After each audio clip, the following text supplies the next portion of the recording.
Assalamualaikum warahmatullahi wabarakatuh. Bismillahirrahmanirrahim. Alhamdulillahirabbil alamin. Good morning, good afternoon, and good evening, all my lovely students. Let's thanks to Allah because He always give us His blessings so that we always be in our good health and high spirit to do any responsibilities, even though we are in a very heavy pandemic, COVID-19. Okay, so before we go further to our discussions today in our third meetings about the effective young language learners teacher, effective young learners language teacher. Um, Here on the next slide, you will see the result of your answer on our previous discussions about the characteristic of young learners. I asked you to, to click the links in Mentimeter and answer some questions there. And I made the result into a word cloud. You can see the big words in the middle of the smaller words. It means the big word means that most of you answer that word as the characteristic of young learners. Please take a look and let's go then to our discussions. The effective young learners language teacher. Okay, so here are the word cloud, and you can see the word printed big enough in the middle of the smaller word. That is the top rank words that most of you answered. We can see that the characteristic of young learners based on to your answer is they are very playful, imaginative, active, creative, social, spontaneous, and energetic. Yeah, there are many small words around. You can see by yourself. They are logic. Love to play. Creative. Great imitator. Have a lot of concept. Maybe. Yeah. They have a lot of imagination. It's similar to concept, but it's not. What is it? The concept that made by adult. It is like it is a concept made by the young learners. Determining fact. Yeah, they can see fact.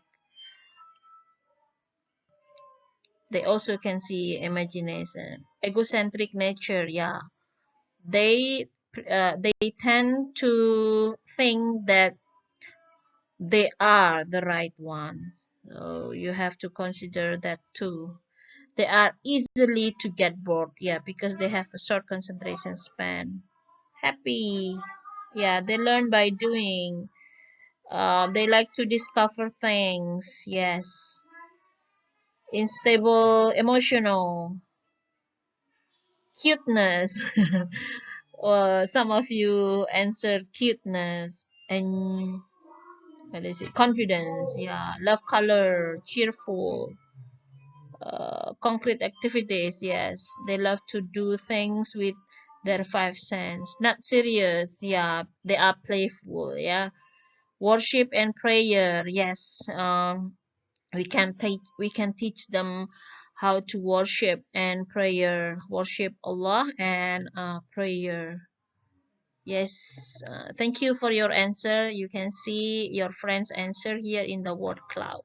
Thank you very much. Hopefully we can use our knowledge of the characteristic of young learners to be a more effective teacher in the future, because when you become an effective teacher you can make the students a better person. So if there are a lot of better persons here in Indonesia, so we can change Indonesia.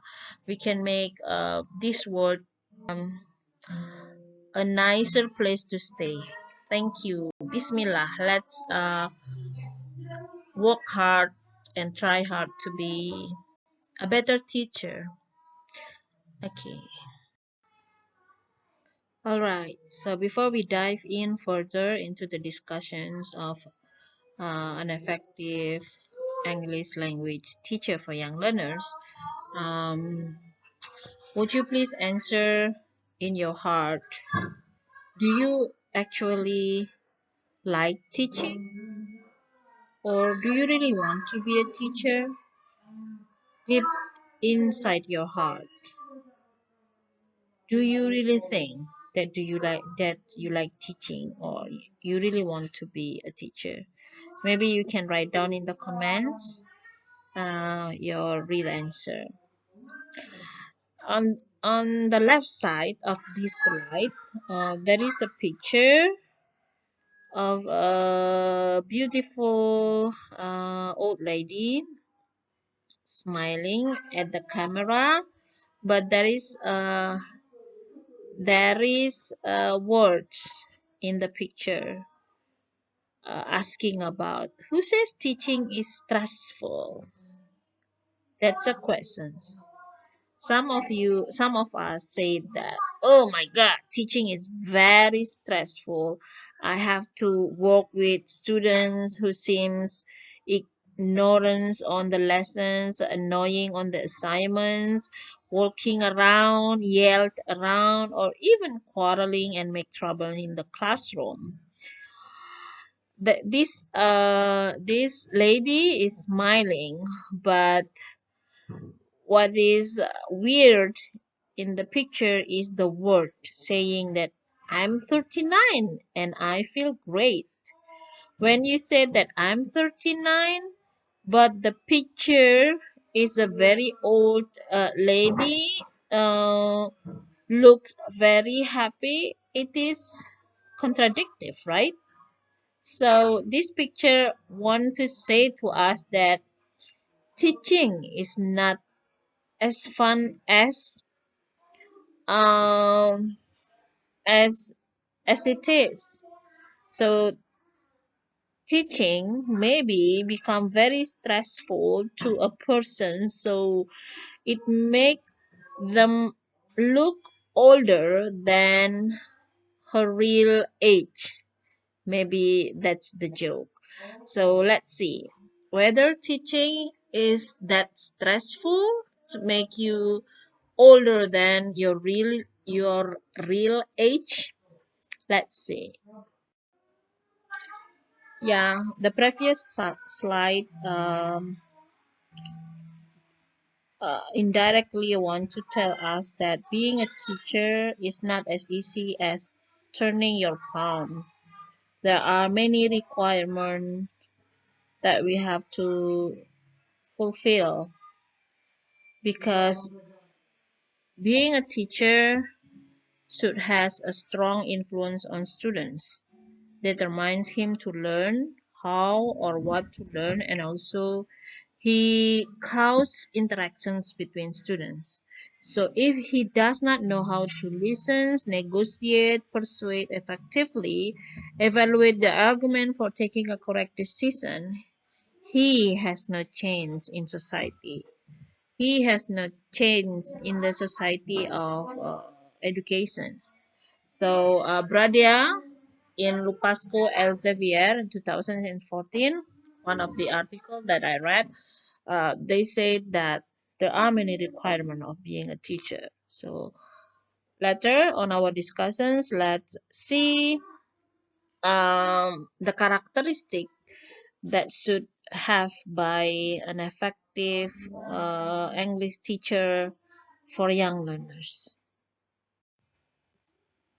I found a statement made by Hammond, Bradford, and LePage in 2005, and it is quoted by Lupasco in one of the articles that I read in Elsevier, written into published in 2014.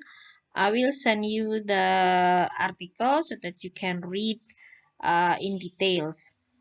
Um, they said that teaching is not just talking, and learning is not just listening. Effective teachers are able to figure out not only what they want to teach, but also how to do so way that students can understand and use the new information and skill. This statement tells us that traditional teacher where they used to uh, do lecturing, like explaining, and the students must be quiet and listen carefully, is not effective anymore in nowadays situations because nowadays the students also need to do a lot of practice and producing things from the lessons from the new skill and new informations that teacher deliver to the students. So we have to do triple P if you still remember the triple P theory in our teaching and learning theories courses.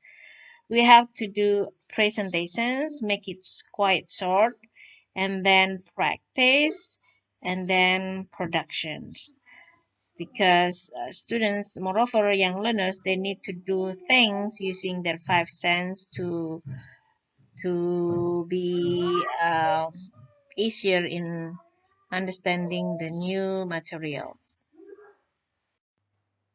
Actually, there are many articles, many YouTube videos, many websites, many books discussing about the qualities of an effective English teacher for young learners. But in these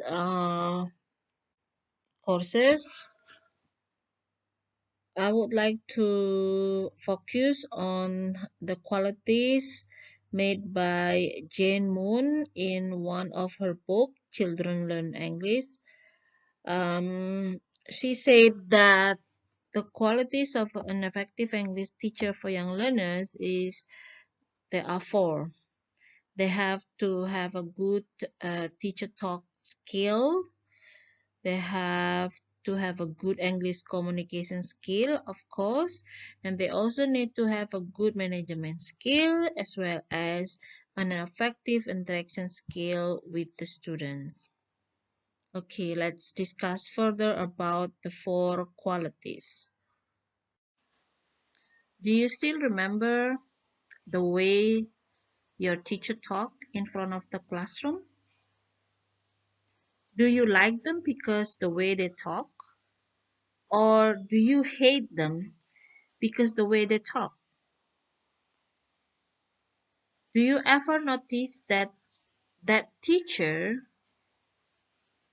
is talk clearer than the other teacher?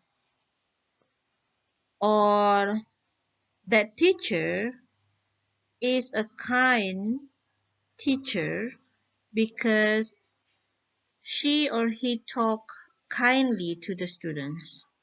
Or that teacher is not good teacher because the way they talk is rude to the teacher, for example.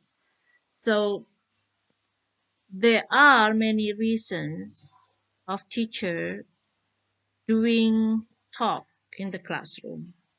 They may be talk to give instructions.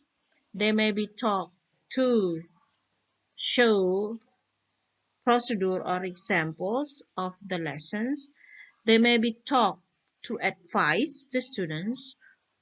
They may be taught to remind the students, or they may be taught to be more intimate with the students. So there are many reasons of talking. So the point is, teacher talk is very important.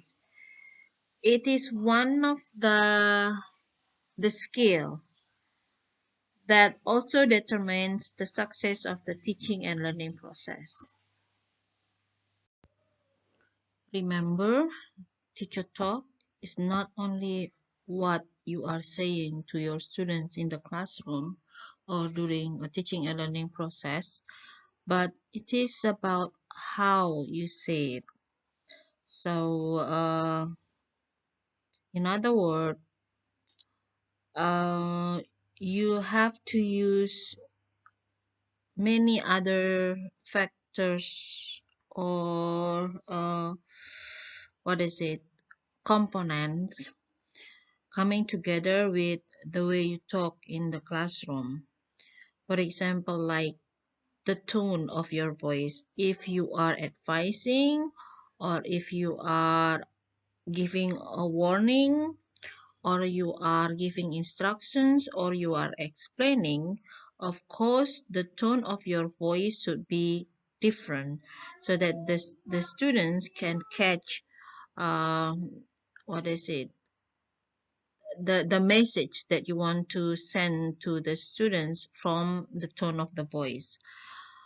Do not talk too fast is very important.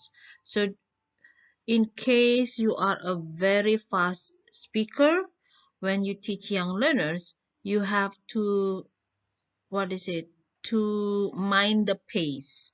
So don't be too fast, but don't be too slow.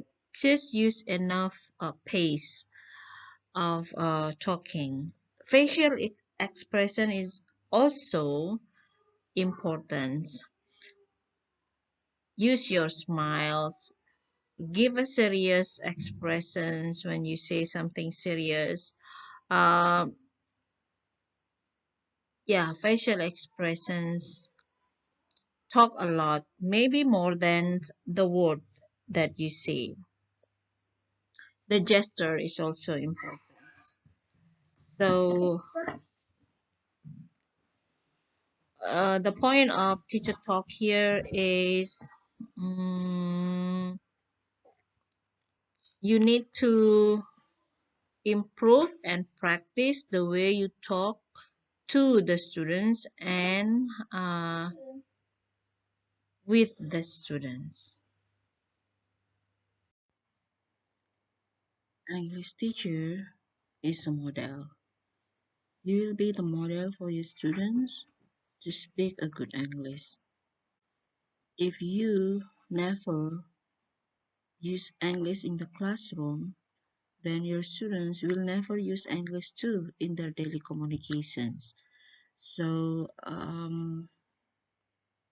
using a good English as a media for communications in the classroom is also one of the requirements to be an effective English teacher for the young learners. Of course, there will be a lot of advantages as well as disadvantages of using English as a media of communications while you are teaching. Some of the advantages are you will give a high exposure for your students to the English. Your students will feel forced to use English because, for example, you ask questions in English, automatically your students will try hard to give the response also in English. And of course, the more you use English, the better your students' English too. Some of the disadvantages is also maybe it will take a longer time for the students or for you to make the students understand your instructions. But by the help of the gesture and because you use it routine in the classroom, uh, something that maybe seems hard at the beginning, uh, at the end it will be easier because they then understand a lot of language instructions or vocabulary that you use. So, as an English teacher, you have to force yourself to use English as much as possible in the classroom. Yes, of course, it is advisable for you as an English teacher to always use English as a media of communications in your classroom. But in some cases, you also can use your first language. In this case, if you are an Indonesian teacher, you can use Bahasa Indonesia or even Madurese in your classroom for certain reasons. Some of the reasons of using Bahasa Indonesia or Madurese in your classroom is um, to solve any problems that happen in the classroom dealing with uh, what is it, more personal reasons. For example, like you have to calm down your upset students. uh, you want to build a more intimate situations like making a joke with the students. You can use once in a while your your first language. And sometimes there is also a situations where it seems very difficult to make the student understand if you use English. So in this case, you can use Bahasa Indonesia to save the time. And other reasons of using our first language in the classroom is to give a stress of some rules. For example, sometimes when we use English, the situations become too formal. But uh, other than making a joke, you can also act very serious in stressing some rules that must obey by your students by switching your language into your first language.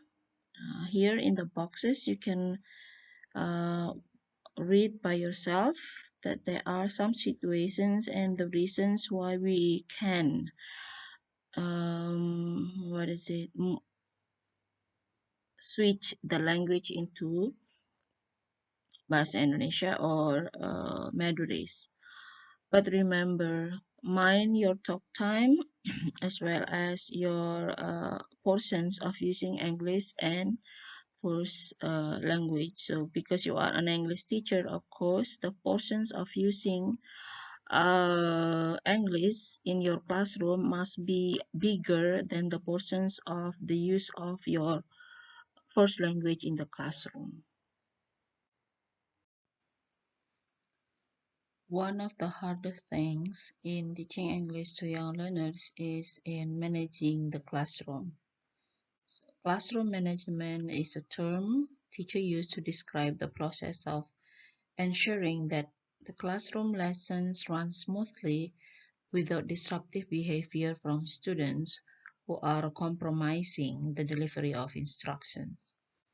Yeah, because the characteristic of young learners who are very active and very curious and also spontaneous, classroom managements will be quite hard for us as a teacher. But there are some tips and tricks in managing the young learners classroom. We will talk about the classroom management in one sessions separately later because this is not a short discussions. When we discuss about classroom management, we will talk about a lot of things. We will talk about uh, the physical classroom performance, the seating arrangement, the students grouping, and also the teacher and students interactions as well as the students and another student interactions.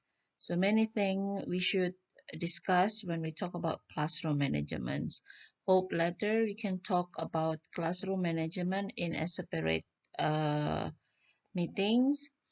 So nobody will say that no, I don't want to teach young learners because they're hard to handle. No, um, we yes, of course we can say that because it is a fact that it is not easy to handle young learners. But if we know the tips and tricks, it won't be that difficult. So once again, classroom management classroom management skill is one of the skill that uh, must have by an effective English language for young learners teacher. Here are some tips from the bcteacher.org about classroom management for young learners. The first tips is you have to move your students move because they have more energy to burn, so don't let them sit only behind their desks. You have to prepare any activities that possibly make the students move. The second tips is you have to mind the students learning styles. We have learned that the students may have uh, different learning style due to their multiple intelligence. Some of the students maybe love to sing, another love to write, another love to do physical movements, and another do not like to always work with their friends, but sometimes they need to see as an individual learner and etc. So please mind their learning style while you are planning your lessons.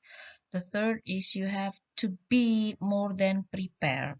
So you have to pay attention on the dead time between one activities to another activities. You have to always prepare plan B or C or D because um, for example, the time amount that you prepare for certain activities will be finished earlier by some students, but another students may finish it later. So you have to be ready in facing this kind of situation because that may be the first or the cause of classroom chaos. The fourth is you have to encourage your students to be independent learners. So in the future, they have to be an independent learner where they have to prepare everything by themselves. As a young learner's teacher, you have to prepare them to be more independent. You have to find ways to make them able to stand in their own feet. Next is you have to keep in mind that our young learners having a short attention span. So you have to move quickly but smoothly from one activities to another activities because they have a very short concentration span. And routines. Your students, young learners, need to do classroom routines. So you have to do a lot of repetitions. You have to do a lot of drillings.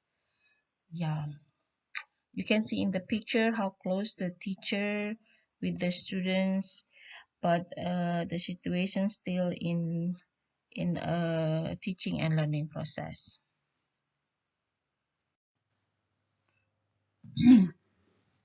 Look at the picture. It is a scenes of 1969 teacher and student interactions during with their grades and today or 2000s and 20s interactions between teacher and the students also dealing with their grades.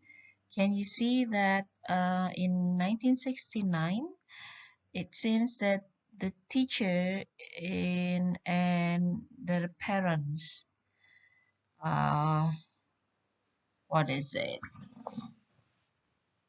Like their parents, the teacher told their parents about the student's grade, and then both of them then like blaming the students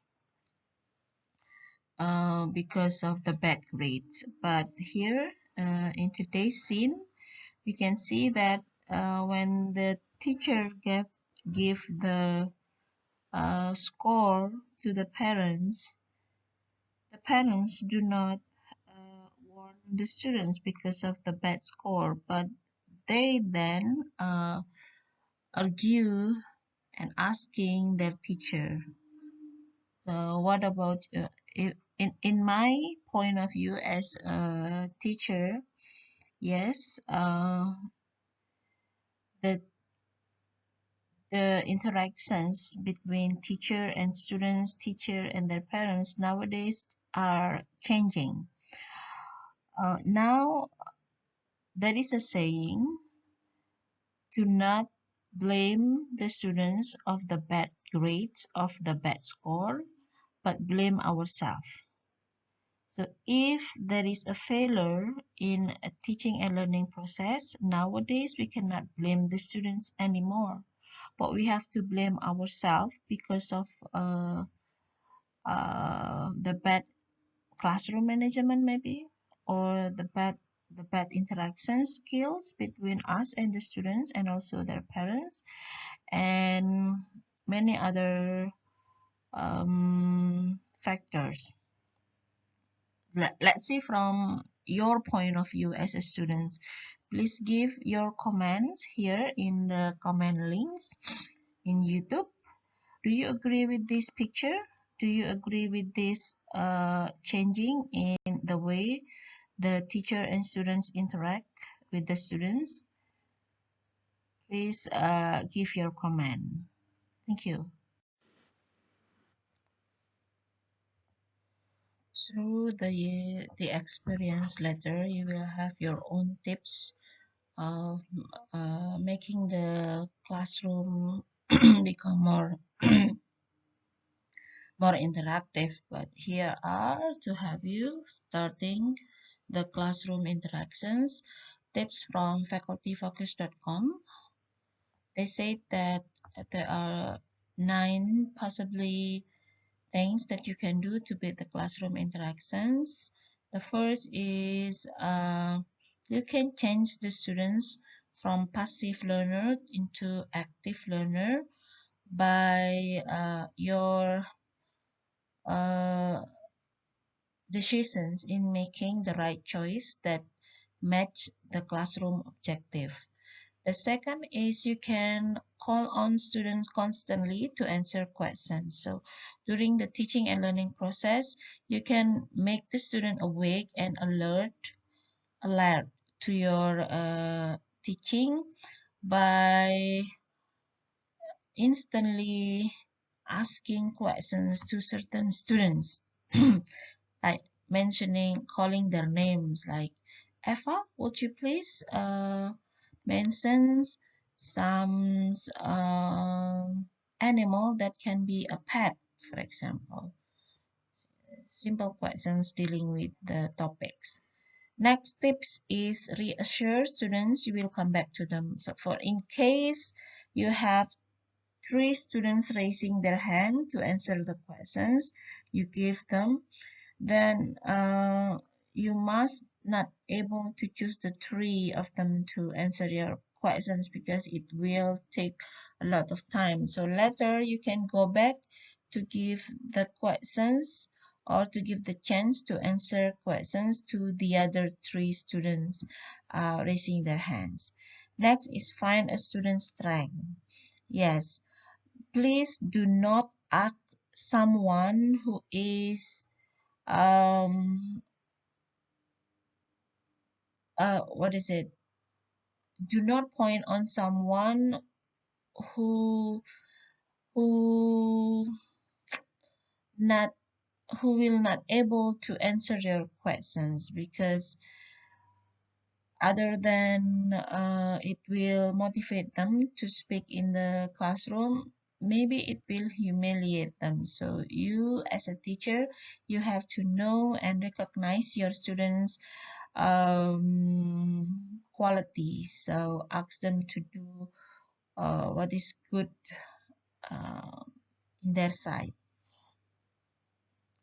But it doesn't mean that you cannot ask them to do something that they cannot do. You can do that still. Give them challenge. Next is encourage shy student to speak. Yes, do not give the chance to answer questions only to those who already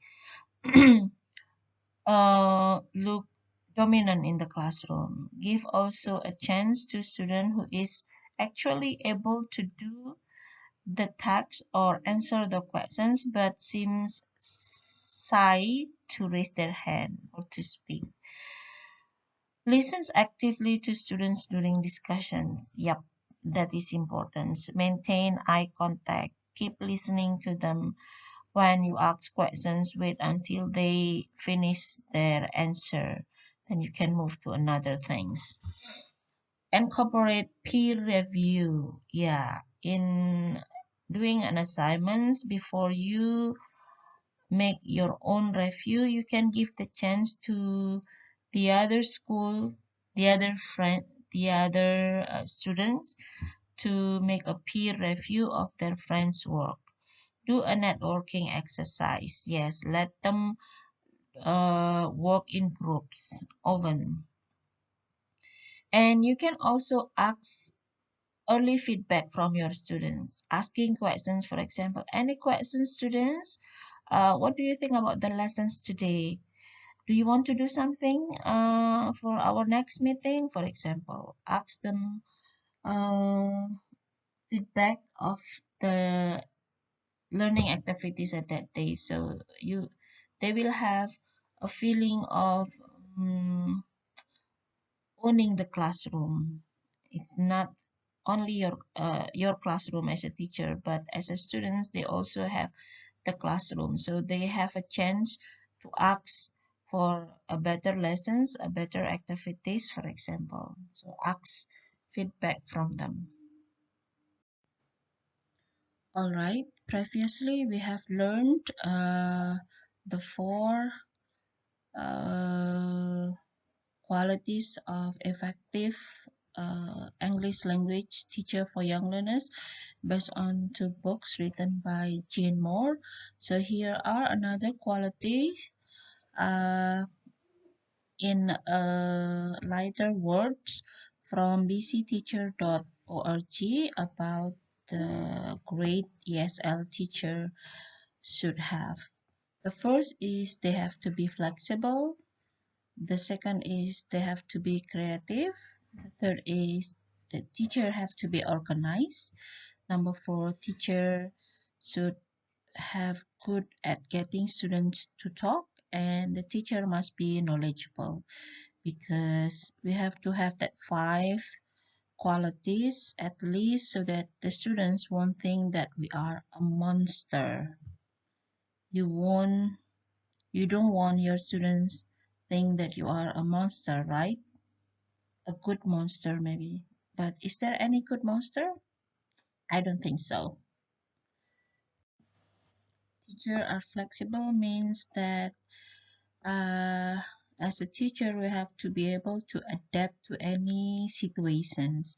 There is a saying about these situations. Blessed are the flexible, for they shall not be bent out of shape. Yes, we are, what is it?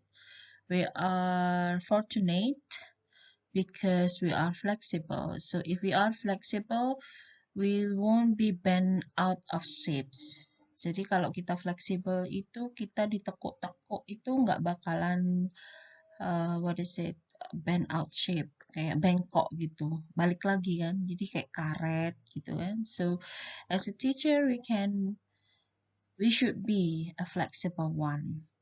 in case, for example, the plan that we make at home before you come to the classroom do not work, so you have to be able to move to another activities suitable with the classroom situations. So don't let the planned what is it, the plan that cannot work in the situation make the classroom situations dead, for example, or vacuum. So as a teacher we have to be flexible enough in adapting to any classroom situations, dealing with the students characteristic and skill. As a teacher we also need to be creative enough in using any media, in using any technology um, that can help us giving the best for the student in the classroom. Like what we did today, not like what we did, we're still doing it. Like what we do nowadays, because of the pandemic, then every teacher in the world must do an online learning. For us, online learning may be quite new. We do not really familiar with the technology, but because of the situations, then the teacher must adapt and creatively use the skills, learn the new skill for the best of our students. Yeah, we can learn later further about how to be creative as a student, now as a teacher. Thank you. This is one of the example of creativity by by the teacher. She used stones, and there are names of the students on the stones. Instead of asking this, like calling the student's name to check their attendance list. So whenever they come, they have to take the stones and put it in the basket. The names in the basket are the students who attend the class. Is it so creative?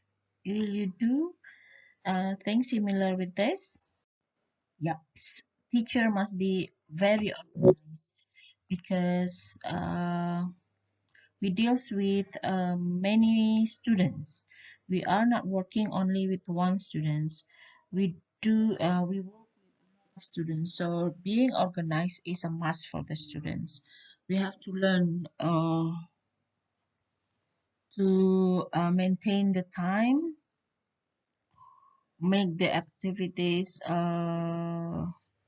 what is it, organized, make the student work uh, about pilot tightly, and etc. This is an example of how organized a teacher is. So she put the student work into a folder and put some notes there. So she divide the work that is already graded and the work that is not graded yet, and put it in a box, in a different box. Yeah, this is also another smart things done by a teacher. So she laminate the schedule, the student's number phone, the parents contact number in a keychains. Actually, nowadays we can put all of this in our smartphone, but yeah, checking our smartphone often in the classroom is not a good thing to do. So this teacher use this way other than putting everything in their smartphone. This is, yeah, another teacher creativity and also an example of organized teacher. This is smart. Yep, teacher also have to be good at getting students to talk. Previously, we already discussed about teacher talk time.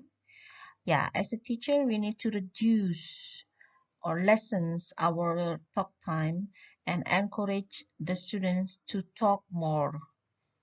Yeah, so the lessons activities must make the students talk more in the classroom because the one who wants to learn English is our students, not us. Yeah, this is an example done by a teacher to make the student talk more in the classroom by giving them a project and asking them to present the project in front of the classroom. Yeah, you teach them to be more courageous and brave to talk in the public. You should do. Yep. Using role play is a good trick to make the students talk in the classroom. So let them pretend to be the seller and the buyer and yeah, do daily activities done in English in the classroom. It will be fun. Yep.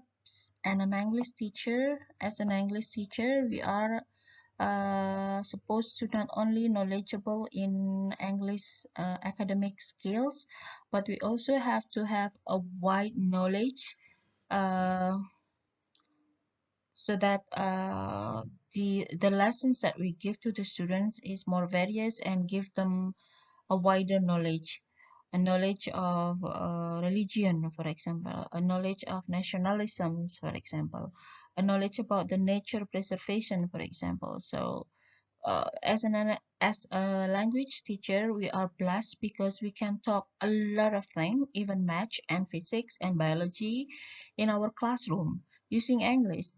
So, as an English teacher for young learners, a wide knowledge must have by us. So we don't only need to know about the grammar. We don't only need to know about the punctuations, for example, but many things that we can teach to the students. So, for example, we want to teach them about adjective. We can teach them about manners. So we are not only teaching them new vocabulary, new expressions, but on the other hand, automatically we also teach them about manner. For example, let them read in a reading class, for example, let them read this. And by reading this, they also learn about manner, simple manner that is very important for the students. But you also teach reading skill here. You can also act as a religion teacher here. You teach English, but you also can introduce them to their God. Um, this is a reading class too. This can be a listening class. This can be a speaking class. This can be a reading class too. But one thing for sure is you teach them about uh, religions, but also teaching English. Is that great? If you want to teach them writing about the procedure text, you can even use a procedure to have wudu and ask them to write it down. So you are like a religion teacher, teaching them about religions, Islamic values, but you are an English teacher. Is that awesome? You can even be a biology teacher, explore the nature, introduce them to a nature preservation, doing an outbound while teaching English. Can you do that? Of course we can. Let's have fun teaching the students. Make your students what is it? Respect the nature and able to speak English and spread these good values into other people using English. What is good about being a teacher in this technology 4.0 is you don't have to make your own media.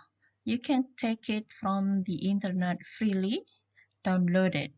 Choose the one suitable for you and for your students and matching the learning objective. Then use the media.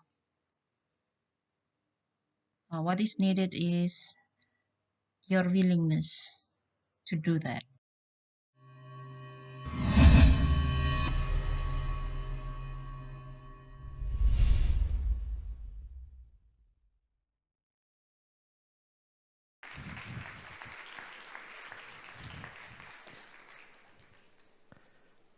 I'm obsessed with the question, what makes a good teacher great?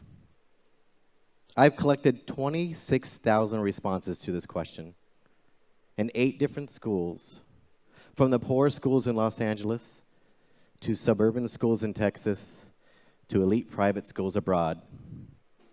And after 24 years of teaching students, I'm still perplexed by this question. Today, I'm going to teach you the lessons I learned from those thousands of students and learn what I found out from them if we just listen to students. The thing about it is that during my time of asking kids this question, I realized that we don't ask this question for a particular reason. Schools are afraid. Based on fear, they don't really want to know what kids think, partially because they don't think kids will take it serious. I'm going to share with you one of the most profound quotes, answers to this question that I ever received. Now, I know what you're thinking. Doesn't this prove my point? Great teachers eat apples. When I first saw this, I dismissed it as silliness. But it appeared again and again. So I thought there's got to be something to this. But what are they trying to tell me? So one day I decided I would start eating apples. I ate them in the morning, at lunch, during class, in the hall. Kids began to give me apples. They'd see me eating them and say, "You're eating an apple." I know. They would smile, and I would smile back. It wasn't until I understood that kids wanted to see me as somebody who was willing to receive a gift from them, that the apple was a symbol for our relationship. There was goodness in that and trust.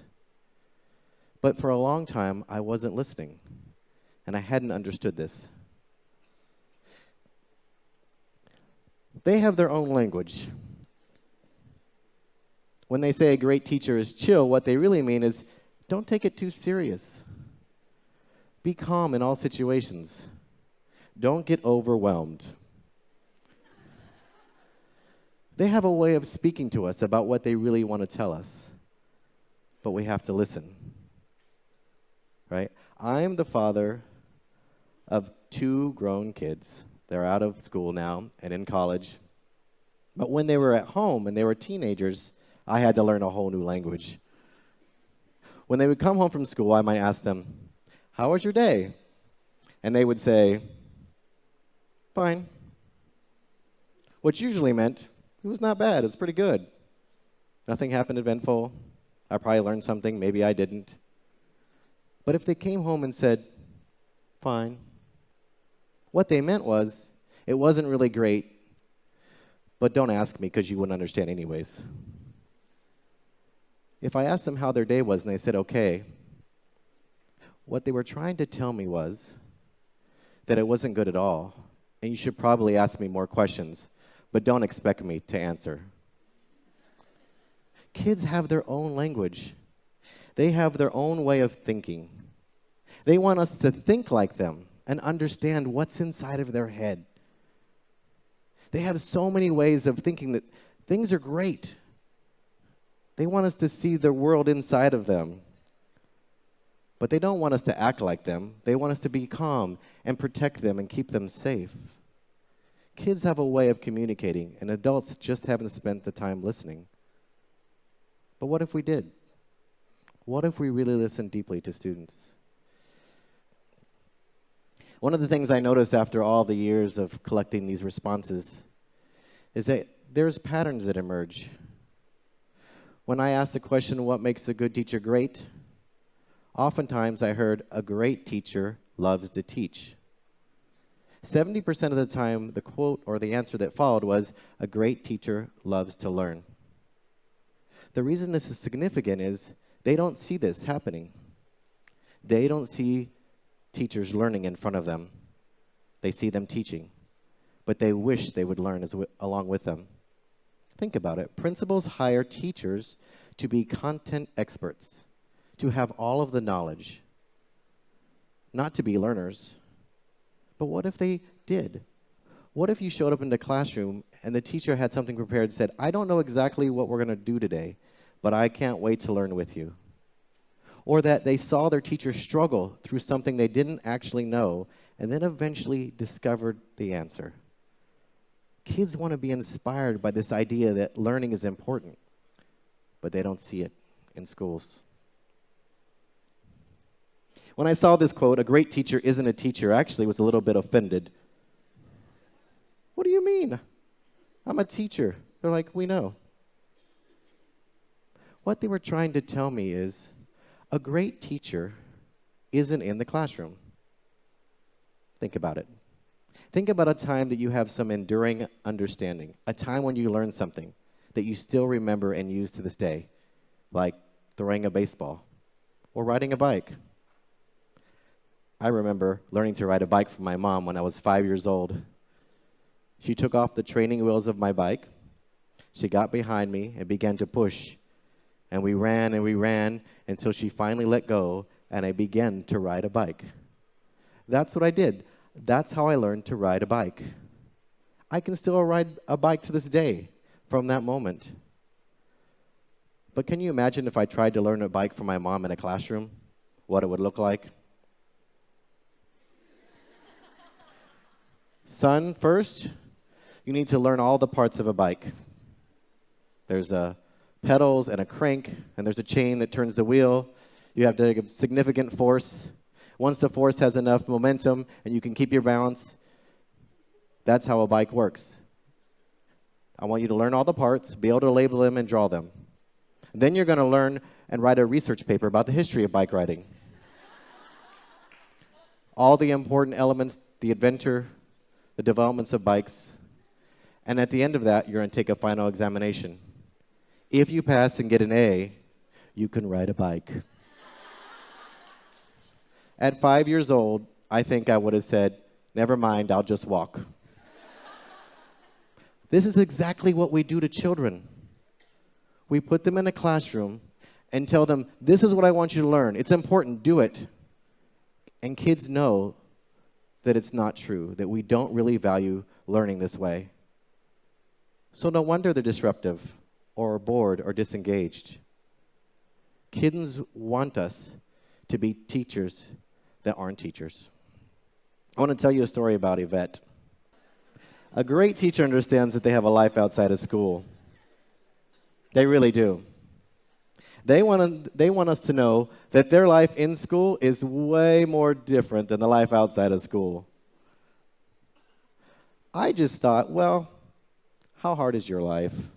Your job is to do school. My job is to teach. Yvette was a tough student. She was feisty, and she had an infamous reputation. She walked around with a jacket to prove it. Whenever she walked around, the kids would follow. She would come in and sit in the front row and lean just so she could make eye contact to intimidate me. She would call me Mister and not even use my full name. When she'd get up to go to the bathroom, all the girls would follow. Eventually, I learned from Yvette what she needed to learn. And I thought I became pretty good at what I was doing. I noticed one day she stopped turning in her homework, which she had become a great leader in the classroom. She turned in her homework. She participated in class. She actually was quite good. So when this happened, I was surprised. So I went up to her and said, Yvette, I'm very disappointed in you. She said, I know, mister, I'm sorry. I expected and turned in tomorrow. Tomorrow came, and just a few sheets of unfinished work were turned in. I also went up to her and said, Yvette, this is disappointing. She said, I normally do my homework in the bathroom because it's the quietest place in my house. But this week the electricity was turned off and it's dark in there. I had a candle, but it burnt out, and I'm sorry. She gazed down, not her prideful self. I had missed the point. I had not listened when she said, I'm trying, mister. I heard the words, but I didn't listen. Great teachers notice when there's a struggle. They don't make assumptions about what kids can and cannot do. They wait and watch, and they rescue them when they're stuck. Good teachers hear them, but they don't listen. I'll never forget Yvette. I'm grateful because whenever I see an answer of a student like that, I remember her, and I listen. This was the most perplexing answer I think I ever received. It happened every year for 10 years. At least one student would put this. A great teacher sings. What are they talking about? I can't sing. So I started saying, wait a second. What do they mean? It wasn't until Danny turned it in as one of his responses. He was the class clown. You know, he was the one that when we took a class picture, he put your fingers behind your head. He would make faces at me during lectures so I would laugh. Everything was a joke to Danny. So when he turned in his responses, and they were all serious and actually really good, I was surprised when this showed up in the middle. But I knew there was something to it. I just didn't know what. So the next day, I put the agenda on the board, listing all the activities of the day, the expectations, and the homework. And instead of actually reading them, very seriously, I sang. In operatic style, big as I could. The eyes of the students were wide, their mouths dropped. But you know what happened? At the end of that, I expected pointing and laughing. But the classroom erupted in cheers and applause. There was a standing ovation. I could not believe it. At the end of class, they walked out, gave me high fives and handshakes, and here came Danny. He walked in, and he leaned in and patted me on the shoulder and said, I told you a great teacher sings.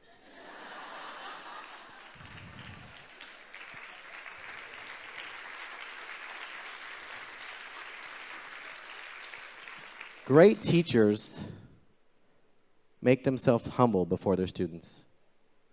They take risks. They put aside their fear to try. They trust that they're going to be supported if they fail. But they don't see this. They see experts, remember? Content experts. What if we hired teachers not to be deep understanding of content, knowledge keepers, but deep understanders of students? How our schools would change and transform. But it's no wonder students don't care, or that teachers don't really listen, because they've never been taught. But what if we did listen? You see, we spend 3 years of a student's life teaching students to read. About 12 years of those students' life teaching them to write. Maybe if they're lucky, they get a semester or half a year learning to public speak. But they get virtual 0 years of formal listening instruction. 0. Think about it. When was the last time you were at a dinner party and someone asked the question, so, what do you do for a living? And this response was, oh, I'm a listening teacher. I teach advanced listening at the high school, advanced listening communications, or beginning listener for elementary. We don't hear this because we just don't believe it in schools. It's important. Though in the world, listening is one of the #1 skills essential for business and life, and we just don't teach it.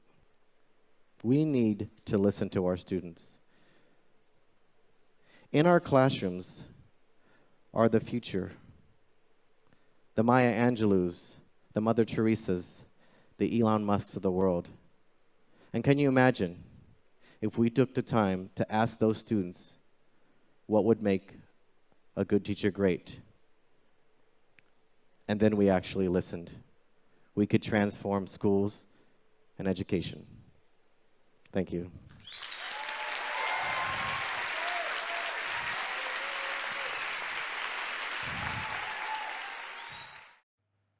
Okay, now we come to the last part of this sessions. I would like you to click the link down below. That is a link to bring you to Flipgrid. Then you have to record a video with a, please make it not more than 3 minutes and upload it there in the Flipgrid. The video should be your video explaining about your personal opinion about whether you want to be an English teacher in the future. Thank you. All right, that's the end of our discussion today under the topic the effective language teacher for young learners. Hopefully, you can take benefit from my explanations. I am waiting for your questions, critiques, and arguments. Please do not hesitate to chat me in the WhatsApp group. If you don't agree with I've just stated on my previous explanations, please let's go to WhatsApp group.